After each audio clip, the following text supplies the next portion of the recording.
Alrighty. Greeting and happy Hallows Eve 2025 to Yay, we all of made you it to out there in TV 2025. land. It's a new year and a new beer for Halloween. Yep. And last year we did vampires, so I guess it's pretty obvious now what our new episode is going to be about. We're covering my favorite monster of all time, the werewolf. Werewolves. Wolfman, lichens, Oh man. whatever you choose to call them. They are the shapeshifters of the night, cursed by night, and taking apart people by day. Cool. I don't. I didn't really have anything planned for the intro, but that's what the intro's about. And yeah, the Wolfman. Yeah, I'm really excited about this episode. We've been talking about it for a long time, so we got a Mm-hmm. nice little cutout of movies of the Wolfman for you that we just want to talk about and include, and we're going to compare the old and the new and talk about some of the stuff right in between. And I don't know, Sergio, are you excited for this one? Yep, I'm very excited, I'm just waiting for the drugs to kick in and trying to have a good time while we're doing this episode. But yeah, yeah, I dressed up as Hunter S. Thompson. Hunter S. Thompson or Raul Duke, I if was you going to will. call you Johnny Depp for some reason. Yeah, Johnny Depp, most Dressed up as definitely. Johnny Depp, dude. Yeah. It's talking about Johnny Depp. I heard that he's gonna do adaptation of Christmas Carol. And for Oh, what I really? heard, yeah, and for what I heard, that's one version of a Christmas Carol that they're gonna do. But I also heard none other than the director of Nosferatu. He's also gonna do an adaptation of a Christmas Carol as well. So we're getting Yes. two Christmas Carol Christmas Carol movies in 2026, from what I heard.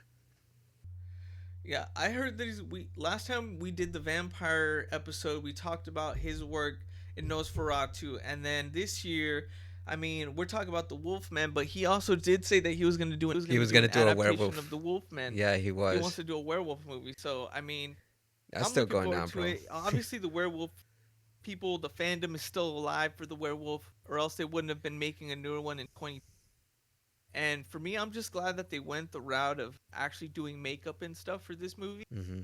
and it's really awesome how they put together a lot of it with CGI and then also with practical effects. They kind of mix both of them in the movie, and I think they did it pretty convincingly.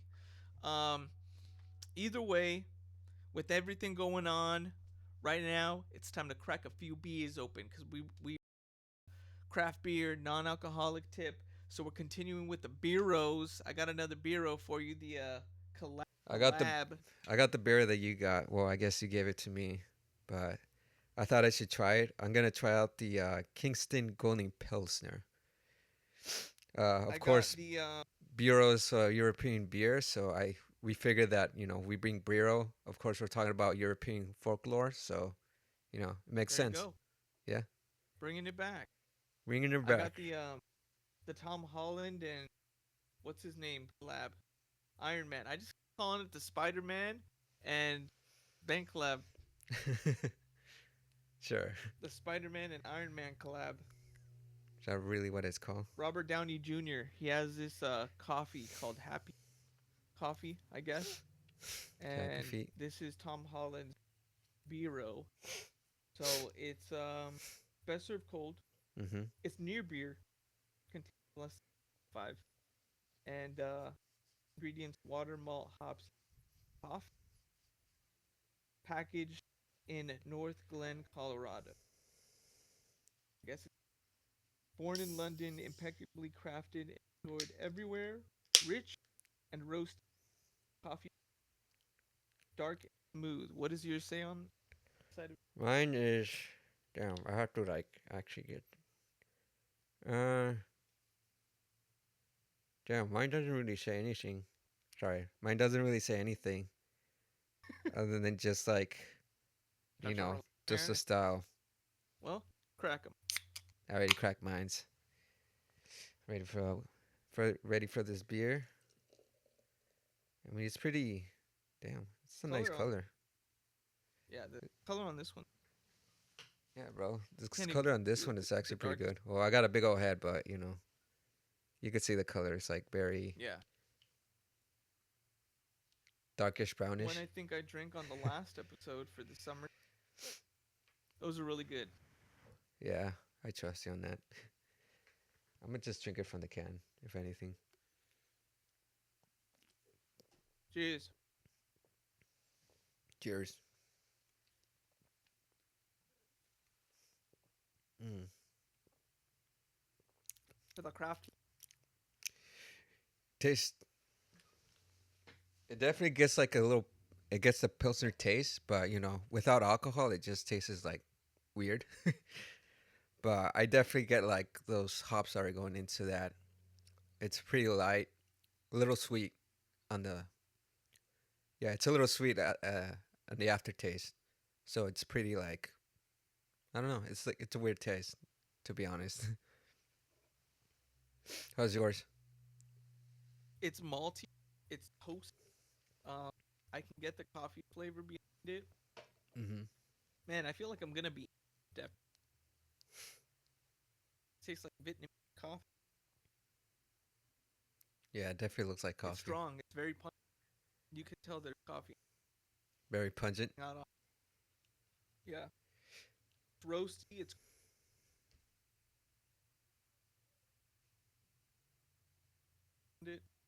rosy.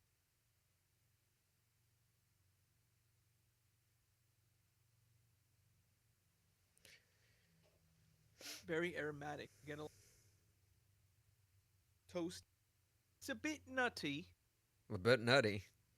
That's your favorite. All nutty. It is. It's very nutty.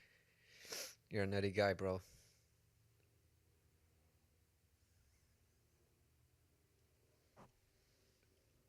All right. Damn, almost finished.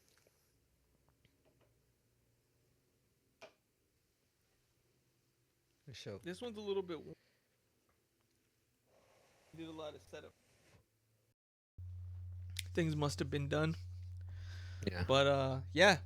So before we go into the movies and stuff like that, I don't want to leave the real werewolf fans out without nothing. So I wanted to do like a little introduction of maybe some actual folklore and history about werewolves. So I wrote a little something, had ChatGPT clean it up, you know. I got it from Reddit and summarized it. I'll be honest with you. But here we go. All right, go ahead. European folklore included strong beliefs in spirit related transformations, particularly the nightmare and the werewolf.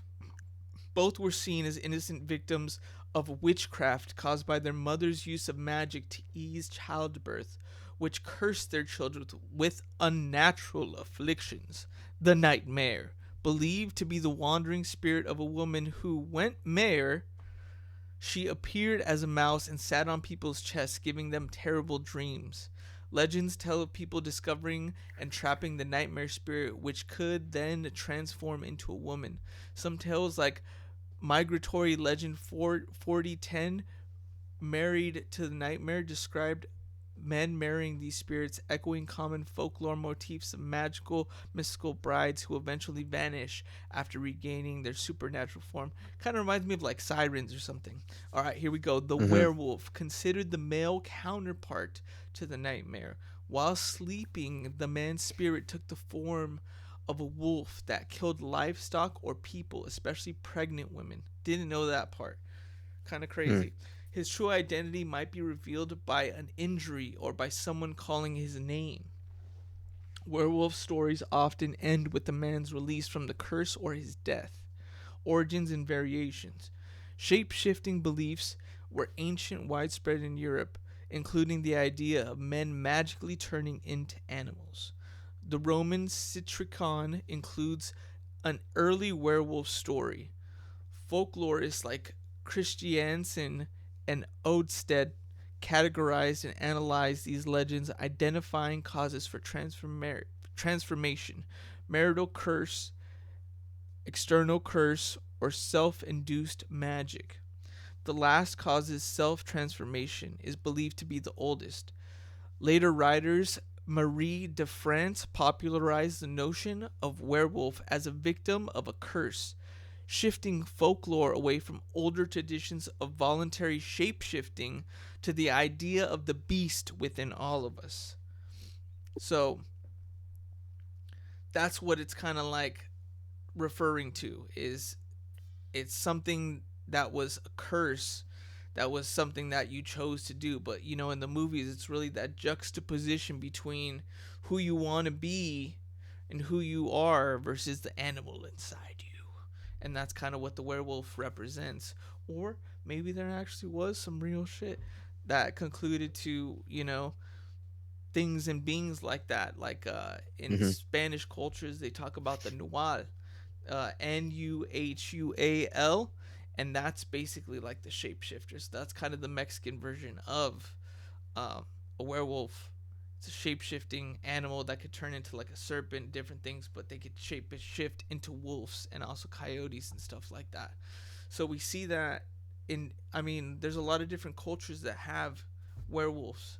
So this is just one of the main versions, is why we have adaptations from Europe, is because that's kind of where it was popularized. It was popularized in France, and in the UK there was a lot of different stuff that referred to history coming from there.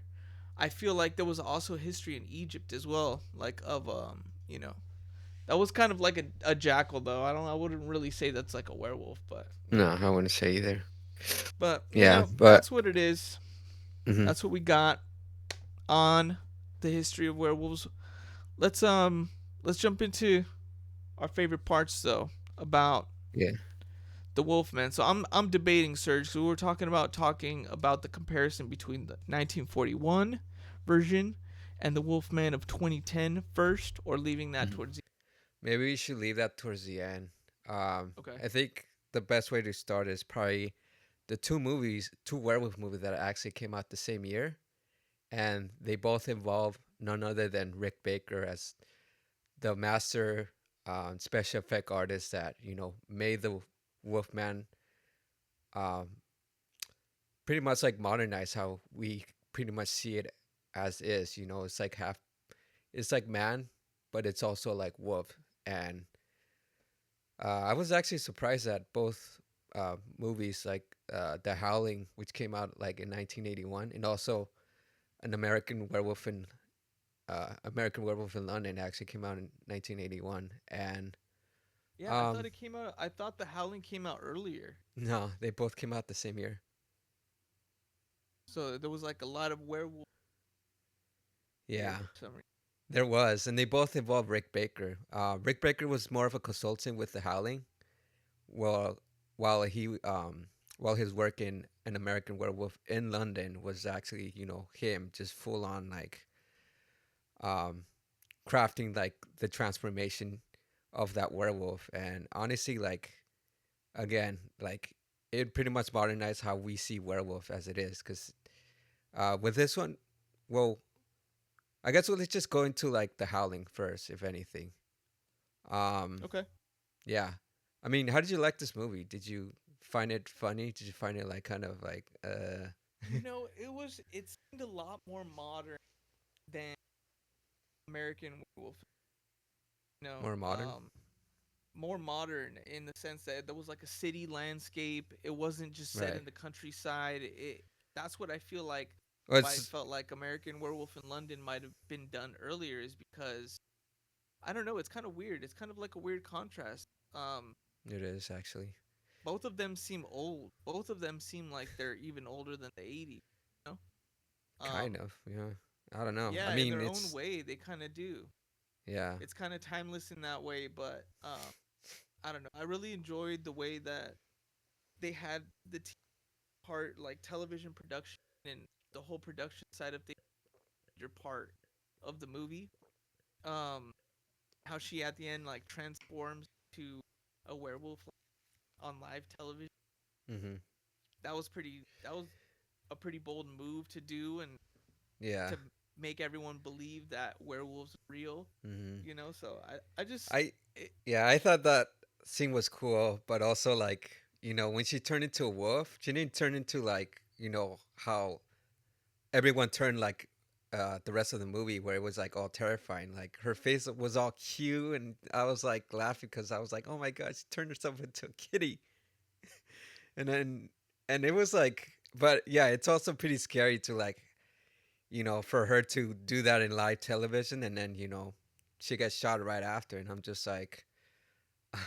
It's funny, and then Yeah, everyone's reaction to it is kind of funny too, because it's like meta commentary where it's like, special effects these days are getting so good, or like yeah. throwing shit like that, and I'm just like, oh, okay. I like how they did that. Like it was like it was a night towards like their own craftsmanship of making movies and shit like that. So I'm Yeah. just like, huh, okay, that was cute, I guess.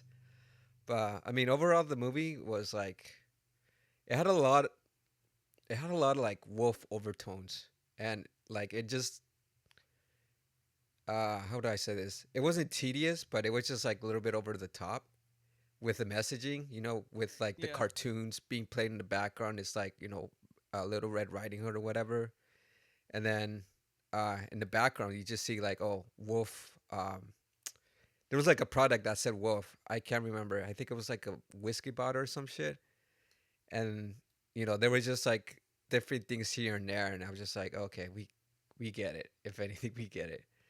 But I mean, About wolves. yeah, and like I think starting with this movie, I think I this is the first movie I watched for doing the research for this episode, and you know I just noticed like it's just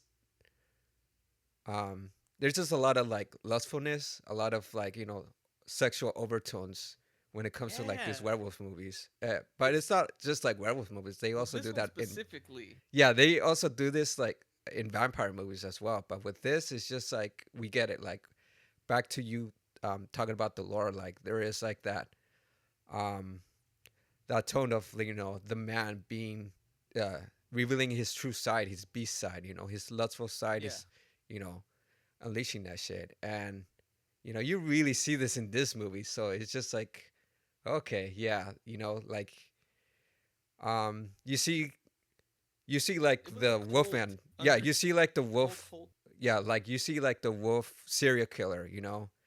And that's like, okay, that's pretty evident. Like he's a beast in himself. And then of course, like you have the whole cult, and you also get women in there. So you have like at least one woman character that they call like a fucking nymphomaniac or whatever, and she's very Nympho. lustful and stuff like that. Yeah, okay, Yeah. man. But yeah, so That's I what they mean, said in the it's all movie. yeah, it's all over. Yeah, it's all over the sexual overtones is all over the movie, and they just like it just reminds you like all over, and I just like, okay, well, Well, not only yeah, it's that, just it's like the whole basis and the whole beginning part of it. It's about a perv. yeah, There's like a dude pervert. yeah. Let's not forget about that part. I You mean, know? it really goes for like it sets up for the main protagonist, which by the way, Dee Wallens, the mom from E.T., like that's Oh funny. yeah. Yeah. Basically like I think what this movie is like symbolizing the man as like the predator, and she obviously goes out and she meets the sexual predator, the serial killer, and she's traumatized, Well, uh not only that, like they only, even want to the like her media company wants to exploit her. yeah, so it's like also exploitation and also like trauma coming from that, and it's like yeah, it's pretty immoral in itself, and it just leaves a lot of gray areas, and it sets up her whole The arc of beast just within the industry. yeah, exactly, yeah, the whole arc of her being like afraid of men, or what it says about men in general and stuff like Yeah, that. because So they're it's making her like go through with it. yeah, you know, and yeah, So I it's mean traumatizing. yeah, honestly, this whole movie's like I like it for its messaging, and it was consistent with its theme, but it did get a little over the top, which is fine, I guess, for a horror movie. Yeah. But overall, I like mean, it yeah, was it's kind of cool. like, is that really parts? Is that like Wait, say whole that part? again? But I mean, it in at the end of it, like the whole cult thing. Hmm. was an interesting take on the werewolf. Like Right. community of werewolves. It's not just there's one werewolf that the city's trying to fight, which is usually the theme of it, or like something happened where it's like one werewolf around and terrorizing everything. Yeah. There's a whole community, a whole cult. It's like It's hiding yeah. It's themselves. like it's also like sort of like the occult, where it's like a secret society. Like nobody is aware of that shit. You know. But Yeah, and that's a whole take on it that this movie had that a lot of other community. They're covering each other's backs. There's a guy that's a farmer. There's a sheriff that's also yeah, um involved in the werewolfism and being part of the cult. So it's like weird. And then it's there's like super this weird. whole that whole sexual undertone of it, but it also comes from even before where like this is the weird part is that dude ended up being part of the cult, right? Yeah. That she ended up was terrorizing. So it was like he was planning to get her and wanted to. Yeah. So But like it's that's why they were terrorizing. yeah. Yeah. Yeah, about that guy, the leader, the guy that was trying to treat her. He was an interesting character because he acknowledges like, the werewolf is like sort of a threat to humanity, and he's trying to like, have peace between like both races, or like both worlds and whatever. And there's, I think somewhere in the movie they said like, oh, like something about repulsion is like sort of being like expressing like self-hatred, and he definitely shows like a bit of self-hatred to the point where like at the end, spoilers alert, he actually gets killed because yeah, he was egging on the guy to shoot him, because the guy had like he had silver bullets, so he just like was, how do I describe, he was basically like trying to calm him down, but also like if he gets near him he could shoot him, and like um he he pretty much wants to die, you know, because he Yeah, that knows part he's was just like like that threat. Yeah. the when that happened, fuck just happened. Yeah, it was It's just just like, so weird. yeah. And then they all recognize like, oh dude, this guy has silver bullets, so it was just like, okay, well obviously they're threatened, so but yet they attack because the beast in them, they want to pretty much like kill them before, like Yeah. they're gonna kill the entire cult. And towards the end, like, yeah, the cult is still out there, even that lady, the nympho, I don't want to call her nympho, but yeah, That's what they described her yeah, as. they just like, okay, yeah, sure. We see her towards the end, and she's like, she goes into a bar, and it's all weird, and she's just like, let me get a burger, and she's like, how do you want that? Rare. And then you just see like the shot of the burger getting cooked, and I'm just saying, that's not rare. It's just like getting cooked. I'm like, all right, I guess, but I don't know. Yeah, it was a pretty weird movie, dude. Out of everything that got you was the burger, and then the closeout at the end of the movie, it's just like the burger. The burger. So the burger, so they're making patties at this burger place is what I'm getting. Yeah, I don't know, man. It's a weird, right? It It's was a not weird very ending. clear. Yeah, it was It's not weird very ending. clear on what is going on. It's just like, oh yeah, like humanity likes their meats cooked as opposed to rare. I don't know. That's the only thing I get from it, if anything. But I don't know. It's I again don't know, weird like movie. the whole thing about like the whole coal and doc. You know what was the weird part when the doctor when they went and yeah, what you said he didn't want to shop at the remember that? Sorry, you cut out for a minute. There was like there was two different points where there was a gun, Right. right? Right. And then one of them was like when they took out the doctor. Yeah. So and then but there was another one where the friend or whatever, that one guy that was just part of the cult that was like all torn up, how he looked I like, remember that. you know what I'm talking about? No. Which guy He that's was was kind of torn up? egging him on. He kind of looked like a zombie, like he was all torn up. Oh, that was the serial killer. That was the Yeah. serial killer. So Yeah, he like cause eggs him on. Yeah, because remember she like threw that fucking acid at him, and that's why he Oh turned like yeah, that. Yeah, weird. yeah. I don't know. The effects were, on that one was actually pretty cool, but yeah, dude. Like, if we're gonna talk about like transformation with this one, I feel like this one was like a little bit more. It took its time, and I was just like, Yeah, I don't know. It was a little weird, but yeah, it one was thing so that I bubbly. thought was interesting was they actually began with like that scene. Well, they composited that they. There's a scene where they're like where the guy werewolf, that girl werewolf, they're by the site and doing it, and it's like a zoom out, and then you see like two wolves like, doing it in the woods, and there's like a fire behind them. Oh my It was god. like you could totally tell like that's animation, but like Yeah, we're like, yeah, we're gonna animate and then this. they had like the silhouette of them turning into wolves, and it's just Yeah, yeah, it was that was weird. the Yeah, animation, and I was like, that's kind of a cop out. that's cheesy. That's so That's cheesy. kind of a cop out. You know? So there was moments like that in the movie. I was like, okay, yeah, there's a lot of werewolves. Hmm. They always try to go away from information, cut away from somebody, and then cut back, and then they'd be more transformed. And then they Yeah, cut back to the other guy, and then they'd be more. So it was, what's going on here? Like, they were trying to there's no figure it like out. you Yeah, didn't try to see, you didn't see it actually happen with everyone that happened. I The mean, transformation. yeah, I mean that's. I mean, they were trying to figure it out how to like make that transformation much more believable. Which I'm nowadays like if you were to see that movie, which we did, like yeah, obviously like they had to like cut corners just to get that transformation.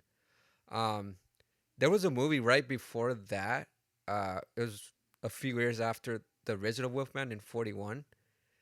I forgot what it was called, but they did a neat trick where like he transformed, but every time he, because there was like pillars that he was like walking by, and every time he passed a pillar, like he went into like the next step of like transforming into like a werewolf. And I thought it was pretty neat how they did that, like just having um to have like that neat trick to like, oh yeah, every time he like passes that pillar, we could cut right there. What movie was that in? I think it was called like fuck, something of a Wolfman. And and the like that Wolfman version, it looked kind of funny because he had like this hairline that was like in the middle. He basically looked like fucking damn, what's his name?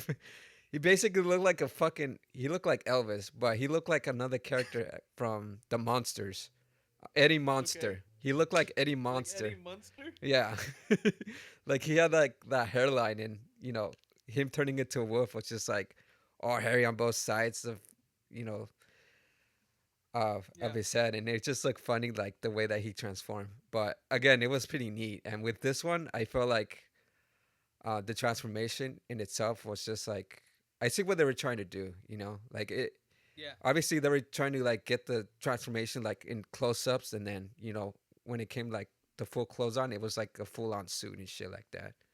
But I don't know. Like I would like to see or hear a story like, oh, what technical problems they had, and how they were able to like have that final product at the end where it was just like, okay, we couldn't figure this out, but this is what we have at the final product of this film. Well, Because I it's know it's crazy it's really because hard. You know, was Rick Parker working on both of them? Rick Baker. Yeah. What? He was a Yeah. Was consultant. he working He was a on consult. American Werewolf in London? Yeah, he was a consultant for this movie for the Howling. Hmm. But again, he was fully on deck on American Werewolf in London. Like that was his work. That's why that transformation is so much better. Yeah, that's what it was so much part. Those other guys that were trying to figure it out, and I don't know. I always just like to hear like stories like that. Like, oh, how the hell did like Rick Baker got involved in like both stories or both these movies, Hmm. and then I don't know. It's just like that type of stuff is fascinating to me.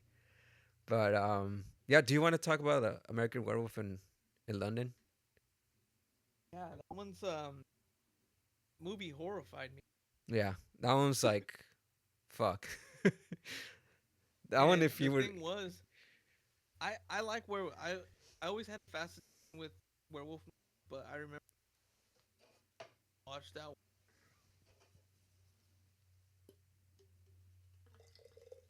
and then halfway through when like during right.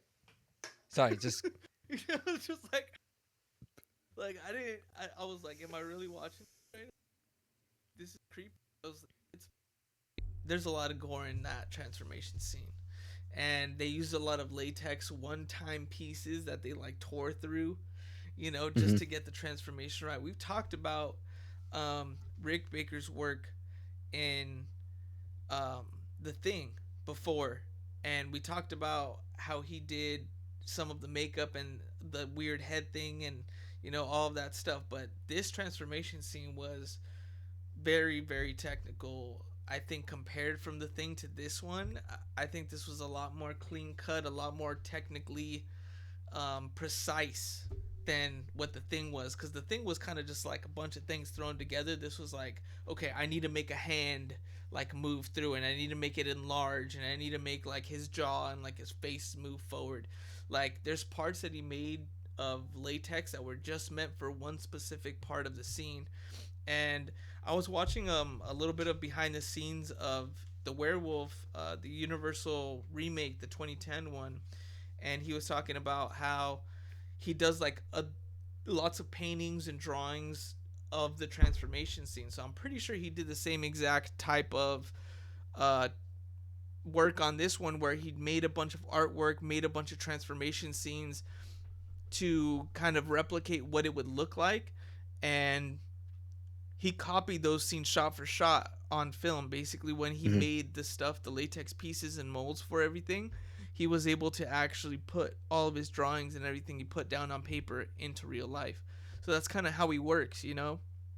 So you could tell how a lot of the transformation scenes in American Werewolf in London were taken and just transferred completely from his drawings. It almost looks like 2D in some shots, where it's so still that it doesn't move, but you just see like whatever is moving in the frame transform, right?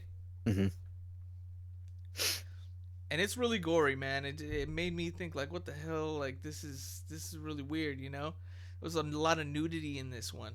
Yeah, that too. And I liked I just the whole concept behind this movie was just like the American traveler going into an unknown village, and the way it was shot was really eerie. It's just like him in the fog by himself, like the hitchhiker alone, Yeah, and just him bending for himself. So him becoming a werewolf was kind of the way that he was able to not just overcome kind of himself being a tourist there, but him being afflicted with a curse that he wasn't in control of, that made him terrorize people. for sure. Yeah, I actually really like this movie too. I would say this is the best one out of all the movies that we watch, and I don't know. It's just like I seen that transformation scene so many times that when I actually seen the movie entirety, I was just like, oh, okay. Like this one obviously is like more painful, the transformation, Yeah, it looks a lot more and it's just painful. like, and it's pretty convincing if anything, and it's just like, even if you don't feel convinced, you gotta admit that it actually looks pretty cool, even though he's going through pain. Yeah. So it's like, I don't know, like I heard like uh the Wolfman like is actually relatable because if you were to watch this like at a young age, um as a as a yeah, as a kid, like as a boy, you're also going through changes and shit like that, so it's also like a metaphor towards like puberty and shit like that. Yeah, I And guess. seeing him, obviously he's a grown ass man, it seems like him growing and turning into this creature, like it actually freaking hurts because he's literally like every limb of his body is like extending to like Extending. Oh the my point where god. it's just like, what the fuck? Yeah. And I don't know, it was really cool to watch because it's almost like, because he's like he's like facing like with his back. He's like basically laying down, and I like the effect because like it shows like oh fuck like he's actually reacting to the his he's reacting to like what's happening to his body. So it's like full on like fuck like what's going on. Like it's just Yeah, like you know. And I'm and guessing like they pretty much like had like a full on suit, like just prosthetics, and then they had him like standing like this or some shit. yeah. So I'm Like actually I don't know. looking at a photo right now on IMDb. We'll put it on the podcast. I'll send it to Yeah. Serge. Put it in there. But it's basically like him on the floor. They cut out the floor, and Right. they have Yeah. him standing in it, and then they're putting the prosthetic like legs and basically the torso that's extending over his actual body. So they're laying it on top, so it looks as if like his full torso's extending, but his legs aren't really Yeah. moving. It's more Yeah. of I like would the have. top half of his body. Yeah, I would imagine how that's how they did it. Like, yeah, I would definitely like to see that if anything. Yeah, I'll send you the photo. So that's interesting how they did it, but yeah, it's very convincing and it's creepy and it's very Super eerie, like the creepy. countryside that they're walking through. And Hmm. when his buddy gets attacked, you could see like the gashes on his face, and that was a Yeah. big that freaked me out too because it was like really gory. You could see like that big old gash on the side of his face. Uh, Um, yeah, it's all latexy and shit like that. I love the Uh, pub that they go into. hmm. It was It's called the very. Slaughtered Lamb. Where's the lamb? Well, it's slaughtered. It's slaughtered. It's just like the wolf, just like tearing something up, and I was like, okay. Yeah. Also, I'd like to point out how funny this movie is, because this is considered like a comedy, so it's like a horror and comedy, which is not an easy like movie to actually execute on both ends, if anything. But yeah, I don't know. I like the banter between those two guys, between Jack and what's the other guy's name? I'm not sure. Let me see. Yeah, because I thought like that shit was pretty funny. David, Jack and yeah, David. yeah.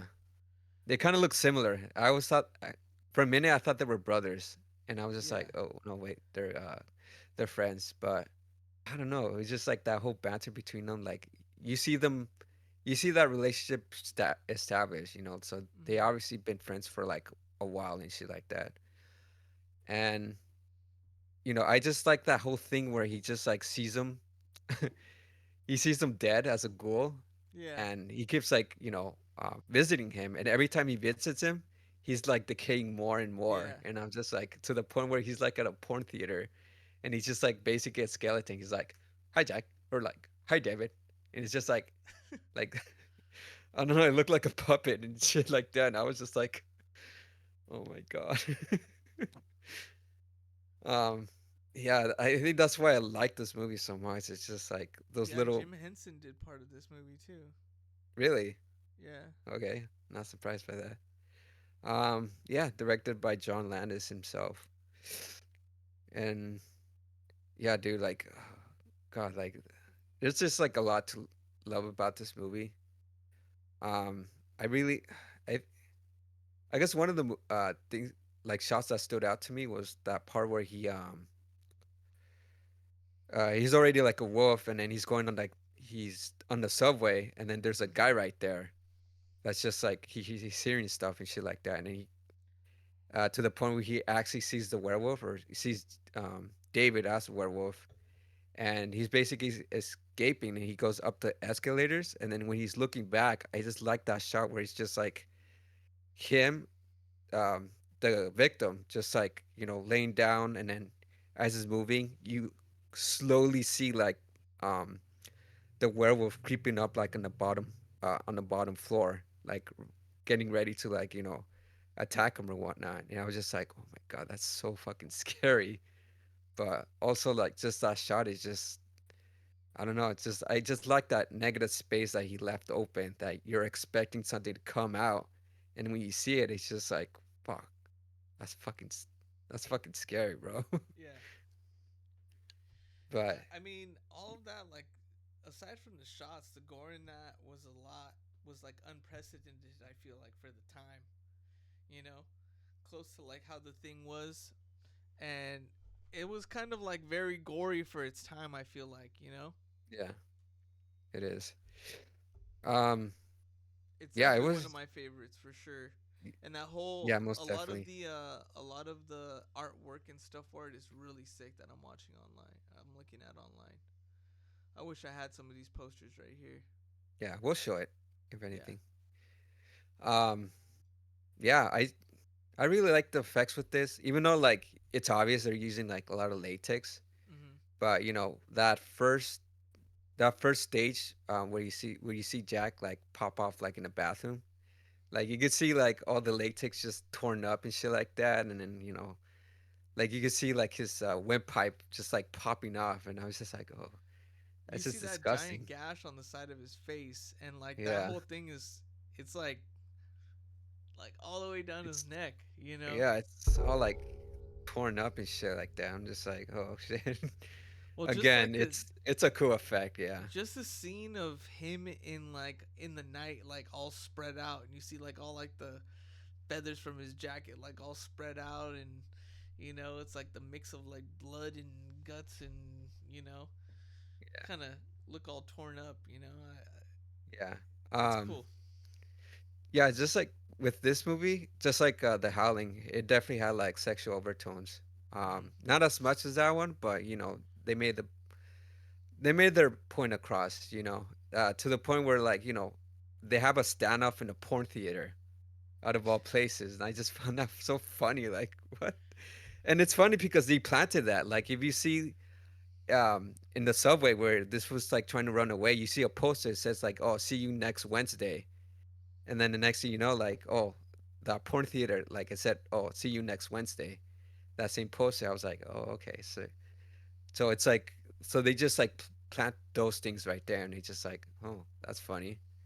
But I don't know. It was funny to like for him to confront like all those dead people that he killed, Hmm. and for them to like bitch at him, and then he's just having this whole conversation between all of them, and it's like at a porn theater, and you're just thinking like, what the fuck are the other guys like seeing, or what are they hearing while he's like having this whole conversation, and you're just left with your imagination. They're just like doing their own thing or whatever, and it's just like, Another thing that a oh lot of my these god. movies have the tone of too Yeah, is kind of like am I going crazy, like kind of that's true. thing, Yeah, and yeah, because they all have like in common like, oh, they obviously see the dead, mhm. you know.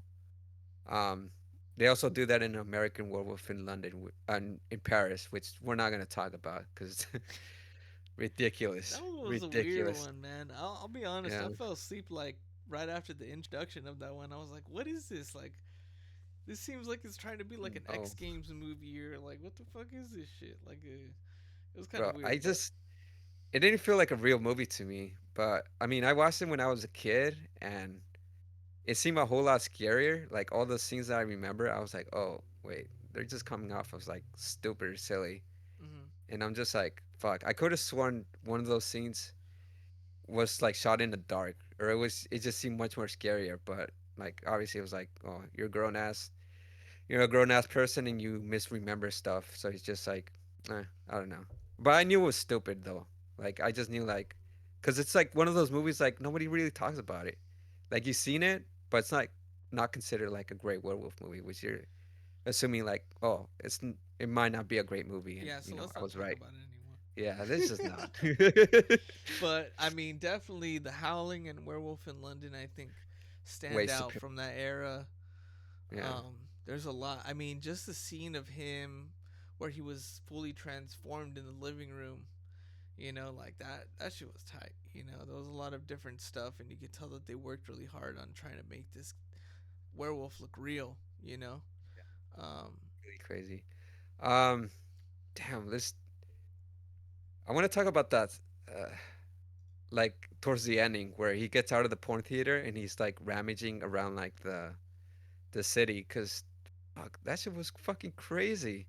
mm-hmm. Like everyone, like he escapes. Obviously, he's attacking people, and then pedestrians are getting like run over here and there, like left and right. and you fucking see that shit, and it's just like, whoa, like that whole chaos is just like, what the fuck? Yep. Oh my god. I was just, I don't know, it was just a little extra, but I was just Like when like, he's I'm like glad I going through the just like, subway and everything yeah. like that. I'm talking about like um, when the cops like trapped him in the or I guess he was in the porn theater, and everyone's and the whole cops are just like Hmm. barricading that whole area, and then when he escapes, when he set loose on the city, like that's when it gets like pretty crazy, and I was just like, I was just surprised how fucking violent that shit was, I or like how how the like fucking rampant that shit cops were went. like the old timey with the old police hats and shit. Yeah, I mean, I guess that's how London is in the '80s, I think. But yeah, dude, that shit, I don't know. That was fucking insanity right there, which I did not expect. But again, I'm glad I watched it. Um, That yeah. shit was Also, I very think, gory. yeah, I was just surprised how many like appearances Mickey Mouse made. They had like the Mickey Mouse figure, right? And I'm just thinking like, did Why? this they get permission? Or did they get permission? Like, Yeah, I I don't don't know. know. Maybe. Maybe. Maybe. And I'm just like trying to figure out like, oh, which studio made this movie? Because if it was like Hollywood Pictures or like fucking Touchstones, I understand because they're owned by Disney. But yeah, I was just like, I don't know. Let's There see. was just random Director things here and John there. Landis. Stars. Who produced it? Yeah, dude, these effects were like fucking wild, man. I think it was just a good idea to have them have the transformation be like more painful because Mm-hmm. it would make so much sense to do that if anything. Because with the other ones, you just like you kind of get the pain, but you don't get the pain as much as you do in this movie. Like, the Lon Chaney version of this movie, because it's just like, oh, he's just a wolf man.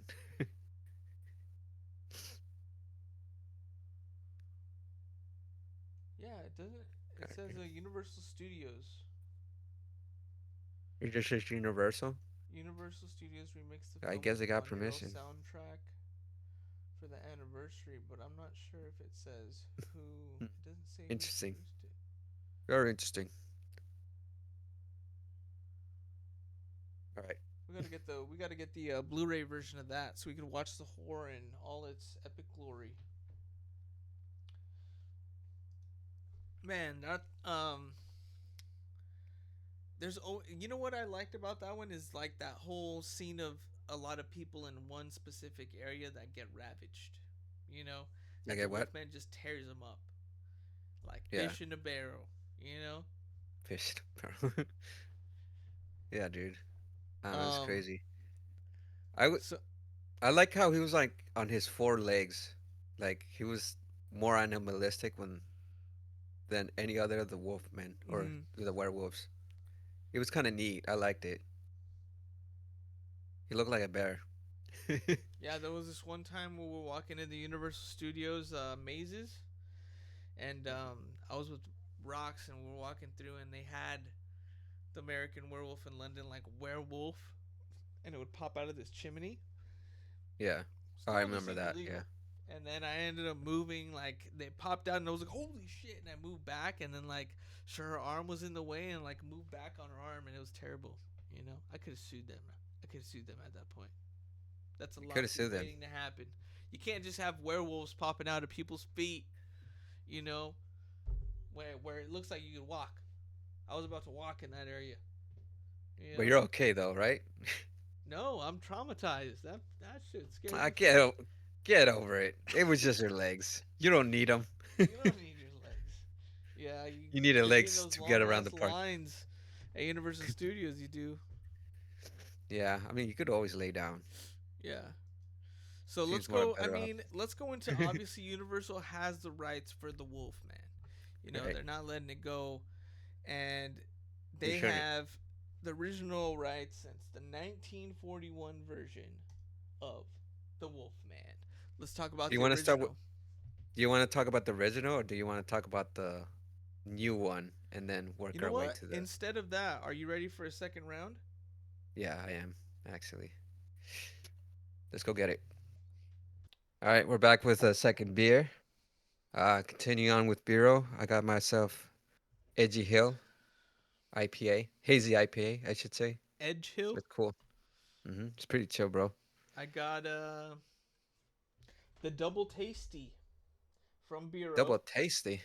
It's a West Coast Does style IPA. it have double the taste? No, no, I guess so. Classic copper hue, citrusy and refreshing, bold and hop forward. Hop, hop, hop forward. So, another taste of the Bureau Nation. Let's give him a crack.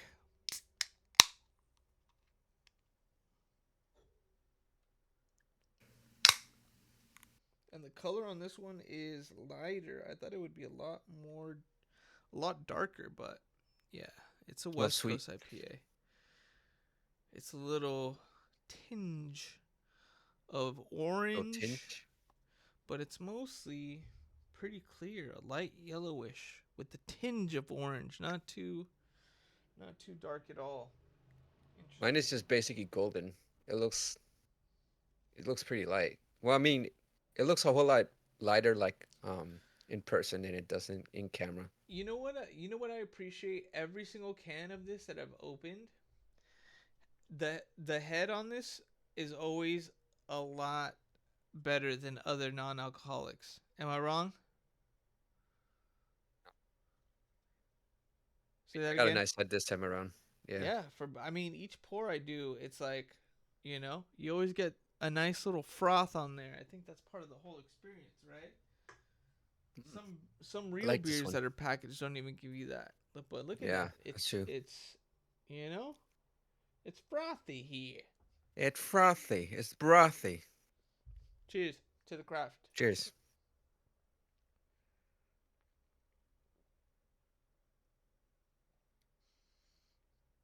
Wow. Ooh, I like this one.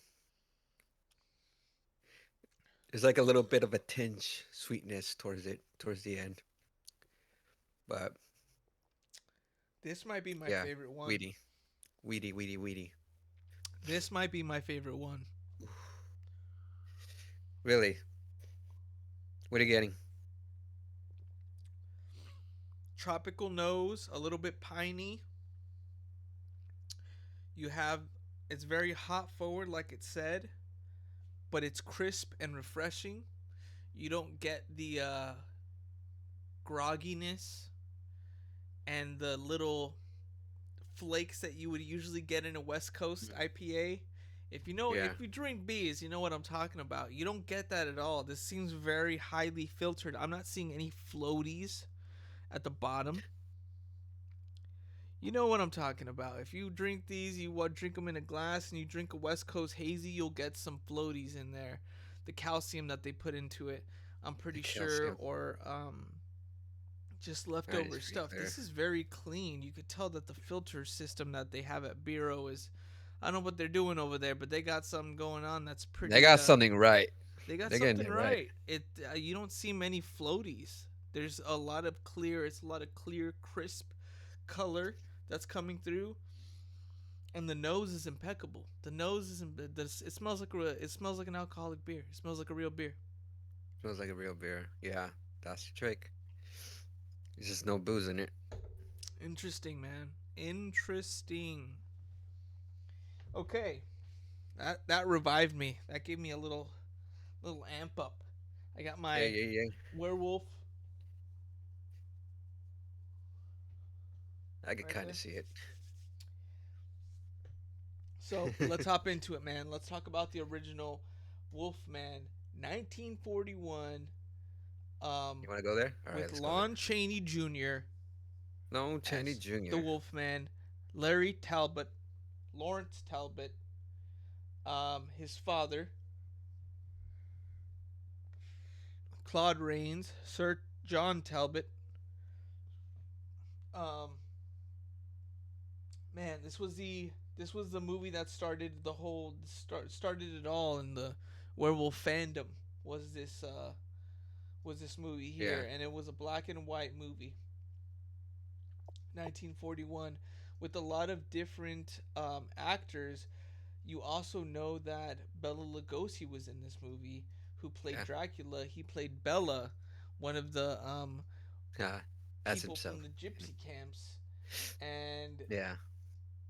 was basically the original werewolf in the movie, and then Larry Talbot became the Wolfman. But I gotta say, in this movie, it's more of like he grabs him, he gets him, Yeah. and he just wrestles him down to the floor, and his teeth are very small, and um, it's it's more of a drama than it is a horror movie. Mm-hmm. I'll say that.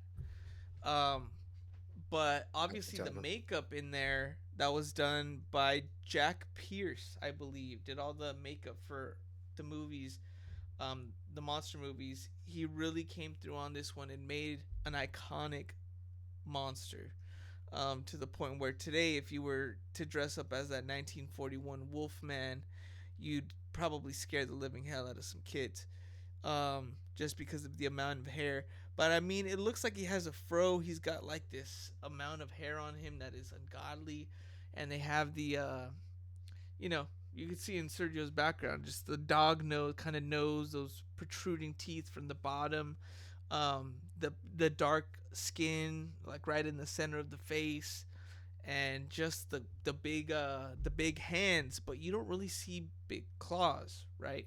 You don't No. really see that. It's more of like him biting and kind of like almost like strangling people in Yeah. how he did, but it's more of like the creepiness. I feel in 1941 to see that on screen would freak the fuck out of people, like Yeah. if some people, like when the Great Train Robbery or whatever, and the train was going towards the screen, and people like had to jump out of the way or like would get scared because of it. Yeah. This, if they were getting scared for that, getting scared at this monster was probably a way different thing. Some, who knows, people probably left the theater, when after seeing something like this, because of how freaky it probably made some people feel. Even though he didn't really go and he wasn't massacring people and stuff. Like, we'll talk Yeah. about The Wolfman in 2010, which is my favorite movie of the Wolfman series, to be honest with you. But Sure. um, to move forward with it, it, I mean, he looks very clean cut for Wolfman. Yeah. He he's looks a got a little tame. he's got a He's button up. very groomed. He's very groomed. Look He's at him. very groomed. His hair is very combed. He's got, He looks a little too perfect. they kind of copped out on making his arms look like they were hairy by giving him the cuffs, covering his pants, and you only have feet, hands, and face that you have to worry about. Yeah. And in the other version, you don't see that. You see a lot of other shit. And Yeah. They but get either wild. way, this was 1941. Let's be mindful. Hmm. What I really appreciate this was the amount of fog, the that they had in the backgrounds, the lighting, to make him look. I mean, just in your background, you could see just the lighting alone with that black and white. It makes it so iconic. And when you're behind all of this makeup and all of these different things, as Lon Chaney, you have to have a lot of character in just your eyes and your mouth. So he was able to kind of bring to life the Wolfman through just small articulations in his eyes and in his mouth, acting wise. I thought that was pretty challenging, because when you're Bela Lugosi and you're playing someone like Dracula, you get to see the whole face, you can see the mannerisms. But with him, it's like he's got to act like a beast. I thought it was kind of funny and kind of cheesy Yeah. when it's a close up of his feet, and then you see he's kind of like walking on his tippy toes. You Yeah. know what I'm saying? It It's looked kind like of, he was like wearing like slippers or yeah. wearing It looks like like he was like tiptoeing through the house. in between the set. Yeah. But Yeah. Again, they were trying to figure that out. I Yeah. really enjoyed the fact that Larry Talbot he was a Californian. He visited Californian. back and his father's place in this big mansion, and I really like how they set up that whole town and like the area that he lived in. Did you catch where he lived in, like what his area was? I honestly I couldn't remember. I watched this movie last night, but I mean I was a little under the influence. Yeah, But I would say yeah, I would kind of say like everything looked their own pretty. town somewhere. Yeah, it looked very convincing. And then Yeah. we have like you know that regular community, and then you also Hmm. have like the gypsy community, which is like I you know mean, there was epic like backgrounds too, yeah, like the like with church. that I think like with this movie it kind of brought like the lore of like werewolf like even further because you get like gypsies, which Hmm. is that type of set of people that um obviously they have like their own rules and they have like their own folklore that it just like implements it so well that it's just um they just know about like you know there's this myth about like a man turning into a wolf and shit like that. Maleva, And the it's main gypsy woman, played by yeah, Maria Maria Uspenskaya. wins. Yeah, that's how um that's her what her last name is. But it's yeah, she played a really convincing, uh, you know, gypsy woman, maybe because she is a witch gypsy woman. woman. Or it was really interesting. Because she gave the whole curse the storyline. She's the one that basically tells the audience what the rules are and how the werewolf comes to be and what the curse is and all of that.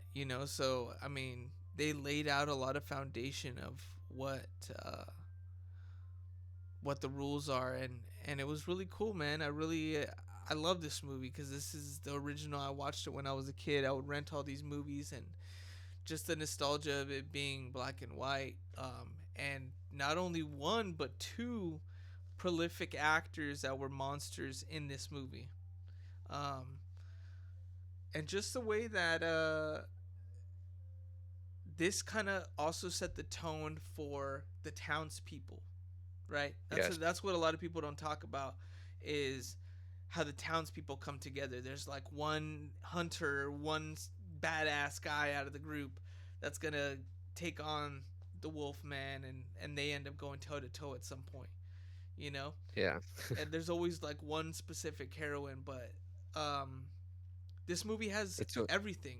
There's a love interest. There's a man tied between his humanity and becoming a beast, and there's fright. There's some undertone jokes and stuff like that here and there. There's a little bit of perversion, if you will, from the very beginning when he's looking at her through the telescope and lets her know. She's like, oh, well, I should have my windows drawn now. He's like, oh, don't do that because of me. And like, yeah. okay, well, um you probably still what should. yeah, he should. If anything, like this movie, what I guess I realize with all these werewolf movies, it really sets the tone of like the werewolf is like a very masculine figure. And I think this movie really sets it straight from everything from like him trying to fix the telescope to him being a gentleman to this love interest, and then also there's like That another has a guy involved. fiance. Yeah, there's another guy involved, so it's just like a battle between like two guys, and she's just being put in the middle. Another Uh, kind of contrast to the lust aspect, right? right. That we talked about in the Howling. So werewolf is That's also like that lustful kind of area of humanity that is also included in the Wolfman stories. I never thought about that. yeah. Sorry, you kind of skipped a little bit. Now I said I never thought about how those things like the lustful kind of storyline carries over in all of them. Yeah, it is. There's always like a love interest, and then it's always like the woman that's like has to put him out of his pain or something like that. Mm-hmm. Because an American Werewolf in London, like obviously she goes out to talk to him, and then when he was about to attack, they just straight up shoot him, and it becomes like he becomes like a tragic figure. Like all these movies, they all become like tragic figures, if anything, Well, it's like a because they really curse. just yeah, because they just really see him for the monster that he is. or I guess how he's being perceived, even though underneath it all, there's a man. You know, Uh-huh. there's like an actual everyday man underneath him. Like that's what I like about this movie because he was just like a regular guy, but then he didn't ask for this. Like he just went out and helped someone out. Yeah, he basically went and helped someone out, and then he got bit by the wolf. He was Yeah. just doing his due diligence, and He at was the end he being got, kind of a hero, you know? yeah, like courteous and just very noble. But at the end, it's just like, oh, like he got fucked in the end. Nice guys finish last, I guess. Yeah, Um, well, I mean, that's what happens in the other one too, but I mean, in this one, you know, I found it was interesting that the cane, I never put those two together until I was older, but the reason like the werewolf died, why he was able to kill him cuz I was like I thought they only died by a silver bullet. Well, the cane that he it's had silver. was silver. So Hmm. that's why I figure, oh, well, he beat him down with the cane, so, that's why he was able to kill him cuz the it was tipped with silver. So that's like a one little small little thing that, didn't make sense to me before, but, it makes sense now when especially like okay, the whole weapons against the werewolves, right? In Right. Howling, it was just like a pawn shop or like a cryptid shop that was like, "Oh, here's a case of silver bullets." And it And was it was just like like they had a silver bullets already? Like, what? yeah. I mean, you never know. And I just like Yeah. the fact that it was like $305. I was like, Yeah. okay, sure. He's like, "Just send Um, me the bill." just send me the bill, you crazy fuck. But yeah, I mean, I guess this movie established that werewolves are weak against like anything that's like made of silver.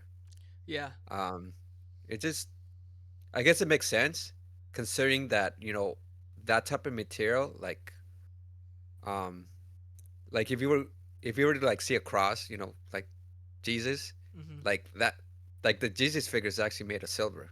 If you think about it, like Yeah. all of them are just made of silver and stuff like that. So it really ties down to to religion and Catholicism and how they're combatants with like the supernatural, Mhm. because like the supernatural to them is just like it's evil. It's like something cursed and stuff like that. So anything that's um, you know tied to that, it's like yeah, there's a weakness towards that. You show the cross to a vampire, you'll just go like, Yeah. but you could um yeah, you could It's a basically just use it's a silver to lot that. harder with the werewolf cuz you actually have to like fight them or beat the curse, right? Yeah, it's tricky. Either And they have to it's very die. hard to beat the curse. It's very rare that they beat the curse. I don't think there's one Yeah, instance where they beat the curse, no, I don't think so either.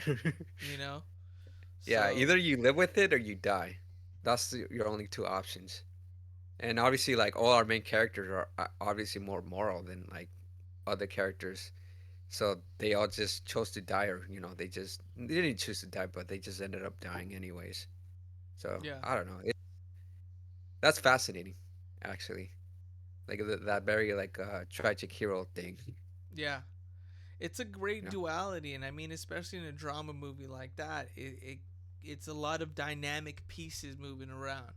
There's like different plots going behind it. There's like him having the love interest, and then it's also like him, going through and becoming becoming the It sounds werewolf and losing yeah, his humanity in that sense.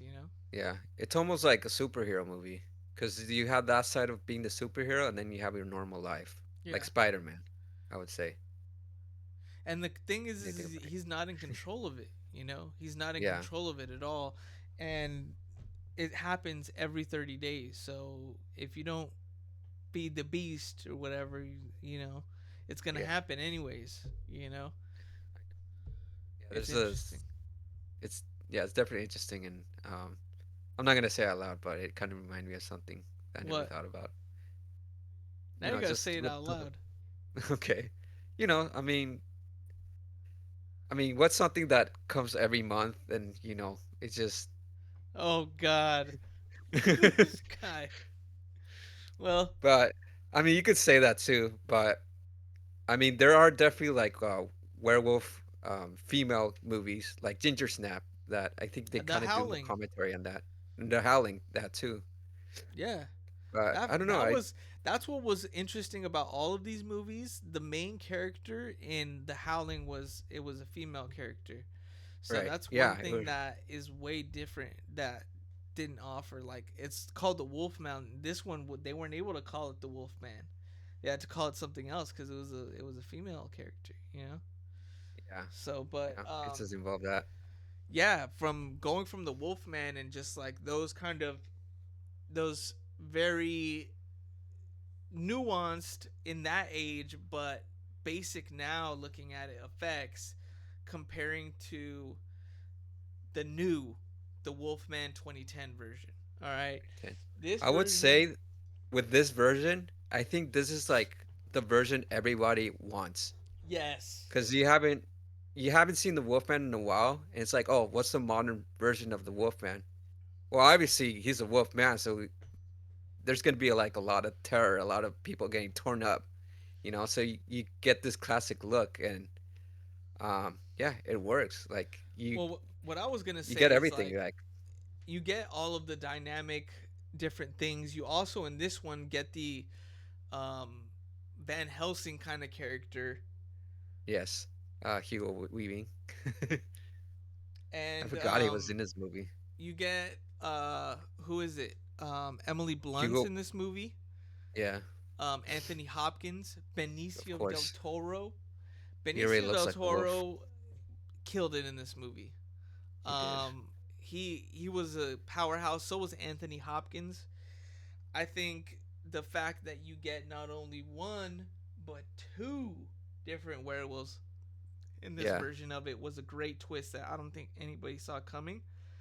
Um, but yes, in when you say it's the version that everybody wanted, I think so, man. It's a version that first of all, from 1941 to now, the audience is a lot different. What hmm horror and what kind of makeup and artistry they were used to in 1941 is not what we were used to in 2010. In 2010, when yeah, that movie came out, I was so excited to watch this movie. And I don't remember when I went to go watch it, but I definitely saw it multiple times afterwards. But what stood out to me was just the amount of gore that there was in this movie. I mean, I think out of all of the movies that we talked about today, this one has the most gore in it, and most like killing scenes, and most like just I don't know, just most badassness of showing like the actual yeah, what the Wolfman's actually capable of. Before you would just see him grab people and kind of take them down. In American Werewolf in London, you see him kind of massacre people, but you don't really see him move around too much. You don't really see him like right. You don't really see his movement and how fast he could be. In the Howling, you kind of get a small glimpse of how fast they could be, but it's more of like they're in one place and then you just see them quickly go behind a bush or like a tree yeah, or like something like that. yeah. In You this really see one, the animalistic style of how this guy would move, and in a yeah. very believable way too. So it's just like, yeah, like I said, it's like the version that everyone wanted to see because, like, I mean, because you really, mm, you already seen like gore and all that shit, like in American Werewolf in London and stuff like that. But with this one, I feel like this was like over the top, and again, like there's certain deaths where it's just like, oh my god, that's like the fuck. Also, same makeup artist. Yeah, it was. Same makeup artist in this one. And I was watching the behind the scenes. This one I was talking about earlier. I was watching the behind the scenes of this, and Rick Baker was basically talking about how the Wolfman, the 1941 version, was the reason that he wanted to become a makeup artist, and watching that when he was younger and stuff like that. And this was his homage to that, finally able to do a werewolf that was like the original werewolf movie. And when they talked about when Benicio del Toro and Rick Baker talked about the style of this Wolfman, they said, "Oh, it's got to look like the original." So they were from the beginning they were already on the same page about what it should look like, how it would maneuver. Um, And through it, he did a lot of different sketches, and he didn't come out with this final product until right before they were about to film. So like right before they was about to film, he ended up doing like a test of the makeup on himself and did like a screen test of it and Oh recorded it shit. and showed the cast, and they were like, "That's what he's gonna look like. It's gonna be like we're getting really close. Like that's what it's gonna look like." So that's when he came out with the prosthetic nose and everything for that, for Benicio's face and everything like that, all the hair. And I guess at one point they actually got into an argument where he told him, "Hey, like," and he talks about Rick Baker was on the Joe Rogan podcast, and they talk about this scene, Hmm. but they got pushback for the amount of hair that he ordered, and he was like, "Why do you have to order this much hair?" And then I'm like, and he basically pointed out to this large thing behind the producer that said the Wolfman. He's like, "Right now you have this," and he covered his hands over the wolf part. He's like, "You have a man." He's like, "After I get all that hair," he's like, "That's what you're gonna have, a wolf man." He's like, "I can't believe I have to get pushback to like get hair to cover the wolf up, you know?" But Yeah, that's the whole thing when you're doing that's funny. a physical production, when you're actually physically doing the makeup and everything like that. Like he fought to be the makeup artist on this one. He really wanted to be the makeup artist on this one because of his Yeah, rightfully so. I mean, he's basically been working on all the different variations of wolf, like transformations and stuff like that. And this was a way that he could make the Wolfman. But the funny thing is this is for the transformation scenes, they went CGI, which Yeah. I think balanced out. But what they did was they used a lot of Rick Baker's original drawings and his transformation sequences and transferred them into CGI. So they like still took parts of what his sequence was for the transformation, but they did it Hmm. in CGI form, which was sick, because you're still getting that 1980s feel of how the transformation would look like and the horror behind it, and you're getting the version of what it would look like with CGI, like Yeah. technology we have now, which I appreciated. I mean, just the fact when he was changing in the chair in front of all the Yeah. doctors on that one scene, you That just was a see funny like scene. his freaking claws grow out, and his leg breaks the buckle, and you start seeing like his hair like grow from his legs and his face. What got me was when they zoom in on his face and you start seeing the pigment Seeing on his his teeth. face Yeah. change and his teeth.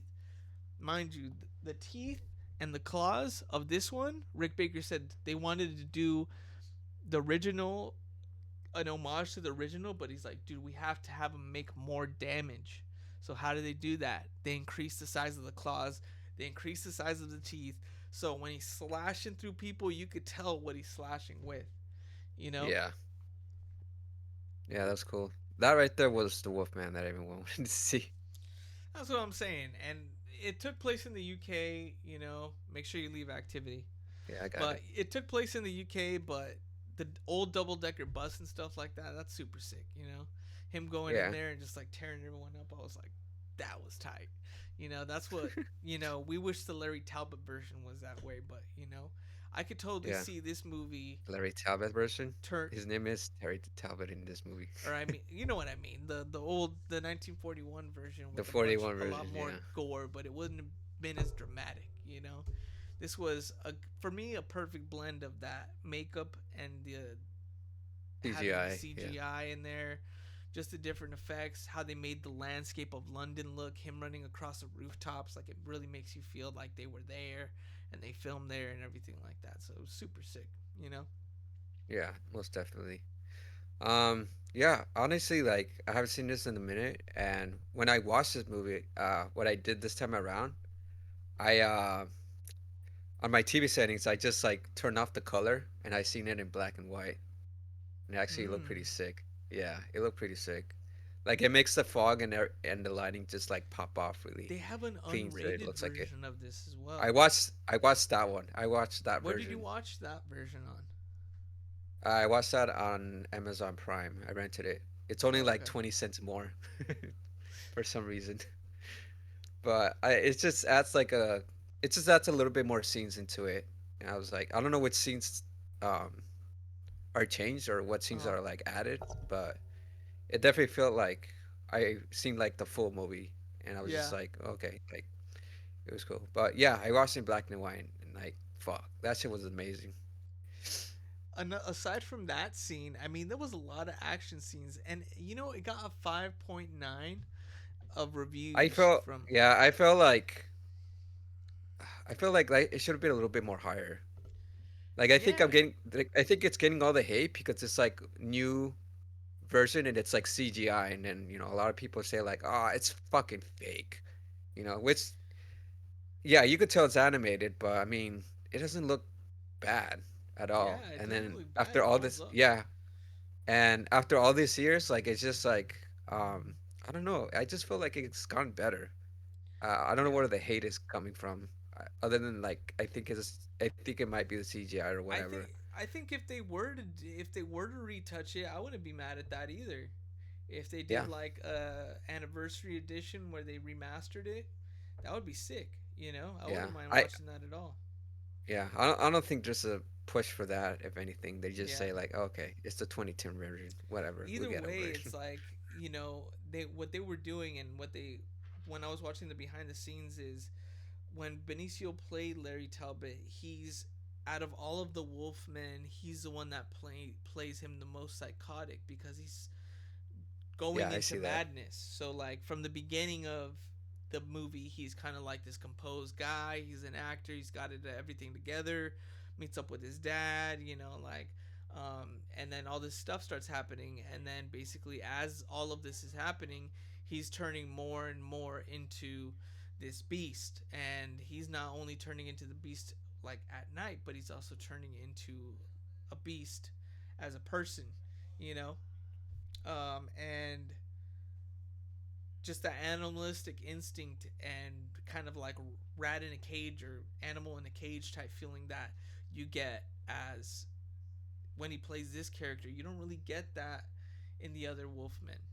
He's kind of more of a specimen in this one, versus just something to be afraid of.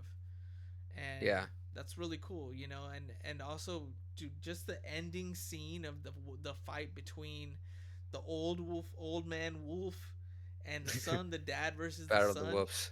the Yeah, battle of the wolves. That was like that didn't even need to happen, but I'm so glad it did.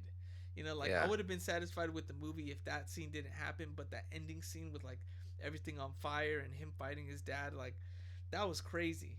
And that was probably the one of the best changes I think they made to the movie overall. What do you think? Um, yeah, it's like pretty evident that it's all CGI, and I think that's where all the hate comes from. It's just like, bleh. But I mean, with them fighting, it makes sense because there's this whole banter between them, and it's like back and forth, and then he obviously like the dad obviously killed the brother, Mm-hmm.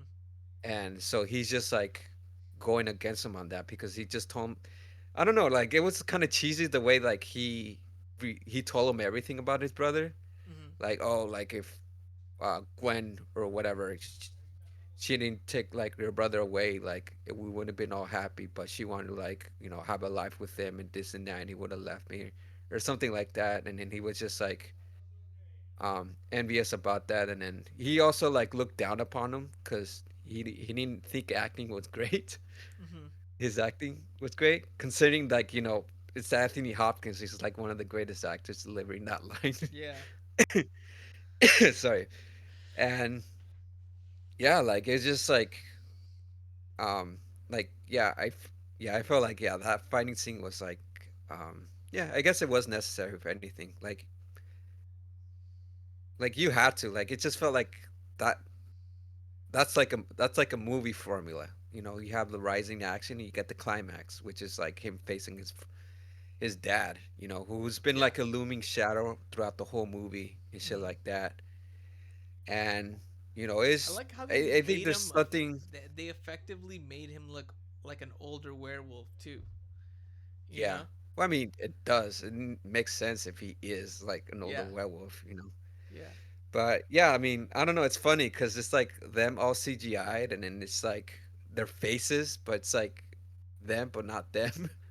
Uh huh. And then I don't know. It was I think where it felt cheesy is like he ripped his head off and then he turned into a human, and it was like CGI Anthony Hopkins, and I was just Hmm. like, that kind of doesn't even look like him. Yeah, there was. I mean, Yeah, there was other things like that, like when he's chasing him down in the gypsy camp.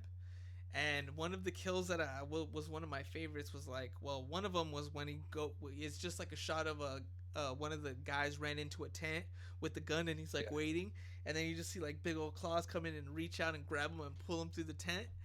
And then Hug. there was another one like afterwards where it was like one of the cops, I think, and then you just see like his two fingers, index fingers, go through the bottom of his throat or like the bottom Yeah, of his chin, over the and top. Yeah, come through like his like mouth, and he just pulls him into the like wagon like that, and I was just like, what? Like that shit was gory and it was intense, and that was ridiculous. I think I was just, I the really hell. appreciate when they do stuff like that because it's like not a normal kill and it's extra work to do a kill Yeah, like that, because it's like you have to CGI his fingers going through the guy's mouth, and then you have to block out everything in like in front of his mouth to be able to look like it's going through, like in it the is. first Yeah, place. So it's just like a lot of work just to do that small little intricate scene where Buddy pulls him in basically by his jawbone, which is freaking horrific, you know? horrific. Yeah, Yeah, I don't know. It had ludicrous kills all over. that's what I like. Um, But what I yeah, was getting to, sorry, was that's when he's funny. running away and the guy gets into the swamp, and then he He just gets into the swipes him, quicksand, and his and the freaking head head comes just off. flies off like a golf ball. It's like Yeah, what is this? That would not yeah. happen. Like at I least like was. slash his neck all the way across, and you just see his I like. guess he has a force that's just like, I mean, he I don't know. did knock a guy from like 10 feet away into like a wagon at one point. So I'm pretty sure if he put all his force on, but would he knock it clear off? I feel like it would break and dangle. I don't know. But That's my opinion. yeah, I mean, I'm pretty sure he broke a rib when he like pushed him. So Yeah, but I that just when he wish you could knocked hear the it head more. off though, Oh, he did like a that was clean ridiculous. swipe. Yeah, I mean, I guess they wanted to make this movie fun as well, so they He would just have said had like, to hey, like get his claws and like let's just dig make yeah, let's down just into like it. yeah, let's just make whatever ridiculous kills we could get out of a werewolf, and they're just like whatever, Yes, just that's what I like liked. I think just like that's like the writers' room, just be like, what do we do? Like, what's the interesting way to like get interesting werewolf kills, and then you get a. I would like to hear a bunch of other ideas. I'm pretty I sure think there's like right a list now of like for the different reel, we should kills. put the top werewolf kills from that movie right now.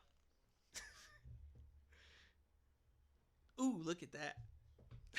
This one. We'll put that. Whoa. Yeah,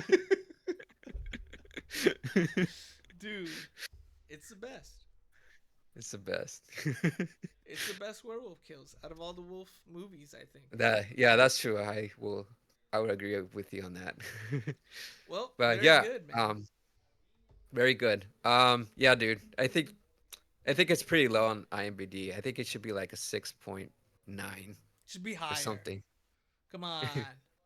Everybody watch Nah, more. I'm gonna leave a top rating review. 5 stars for this movie. it goes into a 6. Yeah. We can make it a That'll be six, funny. people. We can make it. It's at We make it a 5.9 now. 6. We can make You it a know what it six. is? I think this movie is gonna be like for me, because I always say like I think the best. Well, when it comes to Jurassic Park, like Hmm. obviously the original is fun, but The Lost World was actually a way better movie, and it's like low. I was like, bro, how are you gonna? I think Well, it's better it's than because it's Jurassic not World. the original, man. It's not the original. And I Yeah, don't think but it's this still movie good. was trying to be the original. There's things that they take away, like the telescope scene. There's stuff They like take a lot. that. They teach. Yeah, it's not the change that's like you know making this movie like bad. I think it's just like how ridiculous it is, and then sometimes it doesn't take itself seriously, but it's also like this movie's also trying to be fun and also like terrifying and Yeah. all this stuff. I mean, Yeah, I like the fact when like I his think it works. outfit of wearing like the pants and then the vest and the shirt, but you see his arms and his legs kind of like peeking out of it and stuff like that. That's a really Yeah, cool like version of the Wolfman. If they ever make a game like They do Friday the 13th or um, Killer Clowns from Outer Space, and they make a werewolf version of this, like a werewolf I game. think That would be so sick. I think there's uh fuck. What's that one game called? There's Dead there's a by game out Daylight. there. Yeah, I think didn't they make a version of that? Because they I don't always think make they like made the Wolfman though. They have like they the haven't thing made from the Wolfman. Stranger Things. They have like other They things had like like a that. different characters, right? Trick or Yeah. Treat, but I've never seen a Wolfman. Dude, imagine like that kind of game, but taking place in London, in like the city, or in like different maps like that, you know? And then like the Wolfman has superpowers and you just have to like fight against him, you know? Just real quick, because I was gonna mention it since you did said like video games, but I mean I think one of my favorite like werewolf when it comes to video games, it's not like a full werewolf movie, but a game, but it's Skyrim. Like Hmm. there's a quest, or I guess there's an option to turn into a werewolf, which is way better than turning into a vampire because vampires are annoying. Mm-hmm. Where you could turn into a wolf, and then you basically go rampage like different towns and shit like that, and then it's like it's kind of cheesy, but when you like attack like anyone, they just like fucking fly like rag dolls. Like it's just like I don't know, That's it's crazy. fucking funny. It's just like Dude, speaking of like we turning into wolves, you know what's funny from the original Wolfman movie? They use like a German Shepherd. Like, it looks like they use like a German Shepherd dog as a they just wolf. You know, just I put like think a little so. bit more fur on him or something like that. Make him a little bigger. I don't know. Yeah, Just add more fur. Make him look like the hey, let's beast get from used to the Beauty and the dog. You Beast. know, the Yeah. first original werewolf was a German Shepherd, I guess. Yeah. There you go. Yeah, it's funny, bro. All right, man. You got a sip on this? Well, I guess that was your sip on this, huh? That video game. Yeah, sure. It's I kind were of.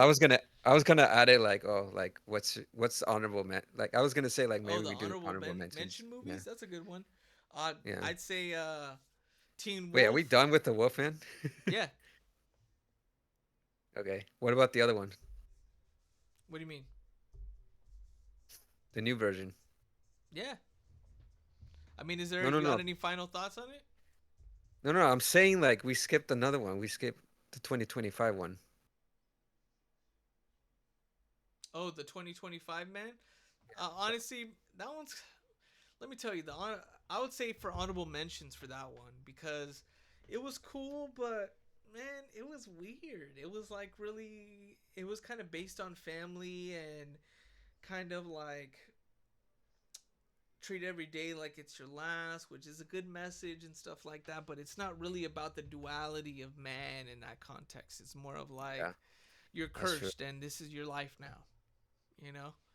But Yeah. the transformation scene on that was, uh, I don't Eh. know. That's what I'm Yeah. saying. Like, uh, everybody watches the Wolfman for the transformation scene. It's always the transformation scene is what makes or breaks the movie. And for me, that transformation scene was exactly how you referred to as eh. You know, it wasn't very it wasn't that convincing. But there was a lot of horrific scenes in that, like how the werewolf looked in general. They're like kind of more humanistic and like with weird like fur on their Hmm. face, like patchiness. They look like a patchy, like a patchy You're like this werewolf. guy. Like yeah, but this one's he's got a more full, like a Patchy. full beard and a full head of hair. Like the other one was just patchy. I don't know. It just I don't know grow how to hairs explain out it. of nowhere. Yeah, Yeah, it's like a it it's is. like a potato fell on the floor and got some hair on it. You know? That's a great way to compare it. I would say like I know like it's not a good movie, but it's worth talking about because um okay, it's not a good movie, but in a sense it's not a good movie where like there's like bad movies where it's just like, oh, I don't know what that was. That was ass. But there are Mhm. other like movies that are like, oh, it's bad, but I see the potential in it. Like I feel like this was this movie. Like Yeah. I get what they were trying to do, but I just felt like they should have went like harder. Like everyone was complaining. I know everyone was complaining that this movie was pretty underwhelming, and I was just like, yeah, the thing was is that, like I said, it was like definitely like a family movie, Mm-hmm. and it was more about like um about fatherhood Yeah. and like the patterns that he wasn't trying to pass those like anger issues or those patterns that I don't want to become my father Mm-hmm. and shit like that. And right there, that concept could work. The thing is that I felt like it wasn't hard enough when it came to like establishing the relationship between the guy and his dad. Because the dad is just like, oh, he just got yelled at. And he's just like, he was just like, okay, yeah, everyone gets fucking yelled at. If it Yeah. was like, an alcoholic and abusive, a very like, the monster in him, like, we definitely would get that. And it's just like, okay, well, they're established that he has a problem, he has an issue, and he's not even a werewolf yet. Like, Yeah. imagine when he becomes a werewolf, how much like fucking horrifying that shit is. And it doesn't really establish that, and it's just like very like um I don't know, It's just like it was weird. just It leaves lacking. patches It's out. lacking. Like it leaves like there's not a solid story, I feel like, behind that. No, there's not. It's not a solid story, but it's also not solid in the characters. Because with I Julia, don't think like they Julia even knew what Garner, they were trying to I represent. don't think so. Yeah, I don't like I It's don't very get the vague, relationship. man. It's Yeah, I very don't get the vague, and I didn't relationship like that between at them. all, man. Yeah, I don't get the relationship between them. I wish like they did more work on establishing that relationship and also establishing the relationship with like the father and the daughter. Look, man, I'll put Because I it felt like, like the father and daughter was like they were trying to make that the point, yeah. but at the end it just felt like I don't know, it just felt flat. Everything just felt flat. And it's just like, okay, well, if I were to like make it, I guess like I would say like establish that the dad was scary in the beginning Right. and then this guy also has issues and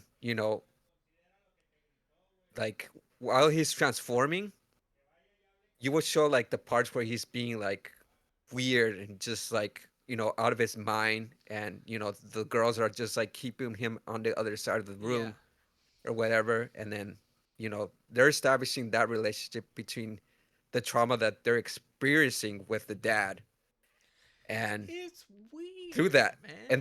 arc, yeah, look, and through that arc you could have something established like, okay, we get that him being abusive is like the metaphor of like fathers being abusive and whatnot.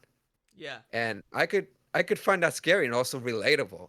Like when it comes to all these movies, they're all relatable because they're saying something about humanity. And then with this one, they were trying to say something, and they just fell flat with it. And it's just like, okay, well, there was something there, but it just didn't work. And then uh, they just fill in the blanks, and it just fell flat. And then for some reason, the dad was like kind of normal Mm-hmm. for like a minute, and then he went and fought off like the werewolf. Yeah. Where maybe towards the end he could have like been the scary werewolf, and then when he fought the like his dad, he was Yeah. trying to protect his daughter from from being attacked, and then that would establish like, It oh, was like look, it was an I'm here to interesting protect you. it was I'm an here to protect interesting you because he dynamic. kept saying that. Exactly. But it was an interesting dynamic of the father and the son again. But that's what I'm saying. Like this movie was way too much into what it was trying to tell, like through the story of werewolves. Yeah, It was more about the it could have trauma and worked. like stuff of from the perspective of the father versus what's going on. Why is there a werewolf in town? How did you become a werewolf? Where did you first become a, like, when did that happen? He was like, the father was known as like the crazy guy of the town or whatever because of that. Like I kind of wanted to go deeper into that kind of stuff and how when he first confronted it and stuff like that, when he was younger versus now Yeah, growing because they up. leave that How, out. Yeah, yeah, you know what I'm saying. So yeah, that whole part is missing, and it's like if you're watching a movie where the title is Wolfman, you know, You're Yeah. expecting some Wolfman kind of stuff, and it wasn't. It was more about like the human side and the relationship with his father, and I thought that was like a cop out. It's like, how are you gonna call this movie the Wolfman? You know, they should have called that movie the Wolfman and his father or something like that. Or I don't know, man. It was just not. It was weird. It Bro, was a weird dynamic. that wasn't the yeah. I mean, I get what you're saying, but I think they were going more towards like paying a nod to like the Wolfman from 2010 Yeah, because they're right there. They have a son and father relationship, and yeah. I But guess I that mean, kind of worked. that was the original plot from it. But the thing is that that was kind of on the back burner of what the movie was, the Wolfman 1941 was about, versus it was the one of the major plots in the 2010 version of the Wolfman, where it was like literally they're at each other's throat. And then now you're talking about years later, it's like the trauma between a father and a son, where they just happen to be wolves, like werewolves. You know what I'm saying? It was kind of Yeah, weird. yeah, it's the same thing. What? Yeah, they basically just established the same thing as 2010, but in a way that was just like topical, like oh, childhood trauma and all this shit. And I'm just like, That's what I'm it could saying. work. I didn't. It could work, but they just didn't do it right. Coulda, woulda, It shoulda. just The didn't get movie it. came out and it's over with, and it's free. It's free It's right now free. on I mean, most of this technically, stuff. it's not free. You would have to be subscribed to Amazon I mean, Prime, but yeah. I was looking forward to watching it in theaters, but I was kind of on the fence about it, and I'm glad I didn't watch it in theaters because Yeah, it I'm glad wasn't. too, because I was watching. Yeah, because I watched the trailers and I was like, Yeah, okay, that looks interesting. And then yeah, I saw it and I was like, I don't know, yeah. and it felt earned. But yeah, I don't know. I guess it was just like I don't know what was going on, and I had high hopes because it's like the same director as like the Invincible Man, the new version that came out with what's her face from Handmaid's Tales, that lady, Mhm. Elizabeth something. I think that's her name. But yeah, like I just thought like okay, he did an interesting spin on that and on the Invincible Man. It was more about domestic abuse and it worked and Yeah, there were some scares there and I was just like, "Oh my god." that was And interesting. That was that really but with interesting. this one is just like, "Oh, yeah, this one's fucking flat." I'm not going to lie. It's just like, That's what I'm yeah. saying, man. The This movie concept was is there. Concept was there was there, but it barely just any didn't work. gore. It was weird. Yeah, The that too. There was execution barely was any kills. there was barely I was any like, kills. Come yeah, it on. was just like an art film that wasn't entertaining at all. Exactly. That's why I didn't want to talk about it. But we did. So don't watch that movie if you're not if you're trying to find if look, we'll put it like this. If you're trying to find a werewolf movie with a crazy plot, The Howling, I think. If you're trying to find a movie with crazy kills, The Wolfman 2010. If you're trying to go to the fucking roots of what the Wolfman is, you got to watch the Werewolf 1941. And if you want to watch a little bit of everything, American Werewolf in London. There You know? you go. Yeah, That's how I'll there it say it. is. All right, that's my thoughts on that. Yeah. So, do we have a sip on this? You got something? Sip on this. Uh, I guess I was kidding. Um, sip on this. So I basically have been like, I haven't done it this year, but I've been going through like YouTube and finding like old films Mm-hmm. here and there, and I'm basically like making a whole playlist of like different movies that are like they're from different they're all horror, but they're all different eras. And Mm. I have like Hammer film type of movies, British movies that that deal with vampires, werewolves, all this shit. And I also have like a mix of American films that are like super cheesy and campy, but also go hard on the horror. And I have a mix of that. I'll probably give it a link below on the We should make episode a description. playlist through the YouTube channel and just make that one of our added playlists. That'd be dope. Sure. Yeah. But yeah, I started this playlist like last year, Mm-hmm. and I've been meaning to add more like every year, but I haven't gotten a chance this year. But I'll look at it. I just hope like none of those movies got removed Hmm. because I don't know. It was an interesting mix of that shit. But yeah, I'll definitely have a link below and stuff like that. But Yeah. yeah, self plugging, I guess. Well, one self plug Manny, that I what do you got? got is I'm actually working on some new stickers coming out soon. We got that happening. But aside from that, one Nice. movie I've been crazy about, and Sergio has seen, I've seen, and almost took the place of this episode was One Battle After the Next, after another. I would say it's the best movie of 2025, It's an right aside amazing from movie. Sinners. I got the opportunity to watch it in the original format with Vista Vision in the theater, the In the Vista Theater in it's a Hollywood. So we theater. went to go see it.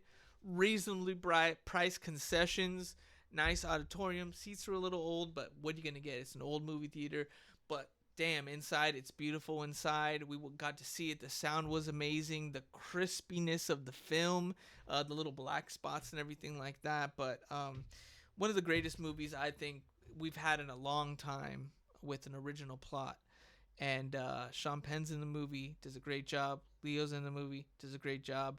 Um, the Benicio. Benicio del Toro's in that movie as well. Call to the Wolfman, he's in the Yep. movie, does a great job. He plays the sensei, and Thank you, Sergio. yeah, so we're really excited about that one. I think we might do an episode on that one sometime soon. I really feel like we need to do some kind of been talking about movies a lot again, like we usually do. So I It's in want to throw TV. in Yeah. some video games in there somewhere. So I think we're gonna try to throw in some video games, Day of the Dead style, or like creepy games maybe. That might be a cool one Yeah. to cover, to do going into Yeah. Dia de los Muertos. But either way, that's kind of my sip on this. I love talking about the Wolfman. This was a sick episode. I love talking about. I think the range of the Wolfman movies that we got. It was really weird that American Werewolf and London and the Howling took place in the same year. But I mean, from 1941 to 2010, Yeah. Just an incredible journey. How filmmaking modernizes a, an iconic monster. So I'm glad we did 69 this one. years. 69 years. That's very It was sexy. 69 years since the 1941 version and then the 2010 version. So they Wait, were really? right on the 69? cusp of 70 years. Now Oh, 1941, 41. I thought it would be like 64 years or 74 years? 84 years? 84 years. Yeah. 84 From years. Okay. the first one to now, and then 2010, 15 years since the Wolfman, the next iteration came out. But I mean, it holds its place in time. The 2025 version, it's 2025, man. You could have come out with something a little bit more horrific than that. I think, you know. So that was but 24. and What are you going to say? me myself, I have, because I love werewolves so much, I've been actually thinking about a storyline and a plot that I may want to put into screenplay someday. We don't know, but it's really cool, and Make it better. yeah, we could try to make it I'll help better you in out. 2025. Lots of kills. It's gotta have kills. Lots of It's gotta kills. have kills. Gotta have kills. All right, so that's our episode. I'm gonna hit that button. We drank Cool.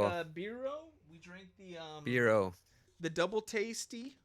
We drank the double tasty West Coast and the new collaboration with Happy, the coffee draft. Coffee draft. I think that's what it is. Non-alcoholic Biros. What do you got, Sergio? Please. Until Alright, next time, I'm just ladies putting and this gentlemen. later. Catch us on Old Craftcast on See ya. Happy Halloween, Happy everybody. Halloween, yo. Peace out.